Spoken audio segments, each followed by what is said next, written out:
ಸಚಿನ್ ಪಾಂಚಾಳ್ ಆತ್ಮಹತ್ಯೆ ಪ್ರಕರಣದ ಪ್ರಮುಖ ಆರೋಪಿ ರಾಜು ಕಪ್ನೂರ್ ಸೇರಿದಂತೆ 5 ಸಿಐಡಿ ಕಸ್ಟಡಿ ಅವಧಿಯನ್ನು ಮತ್ತೆ 3 ದಿನ ವಿಸ್ತರಿಸಿ ಬೀದರ್ನ ಜೆಎಂಎಫ್ಸಿ ನ್ಯಾಯಾಲಯ ಆದೇಶ ಹೊರಡಿಸಿದೆ.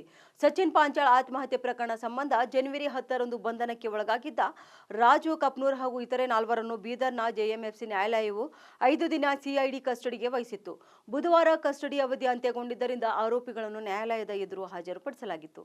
ಹೆಚ್ಚುವರಿ ಜೆಎಂಎಫ್ಸಿ ನ್ಯಾಯಾಲಯ ನ್ಯಾಯಾಧೀಶ ರಾಮಮೂರ್ತಿ ಅವರು ಆರೋಪಿಗಳ ಪರ ವಕೀಲರು ಹಾಗೂ ಸಿಐಡಿ ವಕೀಲರ ವಾದ ಪ್ರತಿವಾದ ಆಲಿಸಿ ಸಿಐಡಿ ಕಸ್ಟಡಿ ಅವಧಿಯನ್ನು ಮತ್ತೆ 3 ದಿನ ವಿಸ್ತರಿಸಿ ಆದೇಶ ಹೊರಡಿಸಿದರು. ರಾಜು ಕಪ್ನೂರ್ ಮಾಜಿ ಜಿಲ್ಲಾ ಪಂಚಾಯಿತಿ ಉಪಾಧ್ಯಕ್ಷ ಗೋರಖನಾಥ್ ಸಜ್ಜನ್, ಬ್ಲಾಕ್ ಕಾಂಗ್ರೆಸ್ ಪ್ರಚಾರ ಸಮಿತಿ ಅಧ್ಯಕ್ಷ ನಂದಕುಮಾರ್ ನಾಗಭುಜಂಗೆ, ಕಲಬುರಗಿಯ ಪ್ರಥಮ ದರ್ಜೆ ಗುತ್ತಿಗೆದಾರ ರಾಮನಗೌಡ ಪಾಟೀಲ್ ಹಾಗೂ ಸತೀಶ್ ರತ್ನಾಕರ್ ದುಬಲ್ಗುಂಡಿ ಅವರನ್ನ ಸಿಐಡಿ ಅಧಿಕಾರಿಗಳು ಕಸ್ಟಡಿಗೆ ತೆಗೆದುಕೊಂಡರು. ನಿರಂತರ ಸುದ್ದಿಗಾಗಿ ನೋಡ್ತಾ ಇರಿ ಉತ್ತರ ಕರ್ನಾಟಕ ಸುದ್ದಿವಾಹಿನಿ.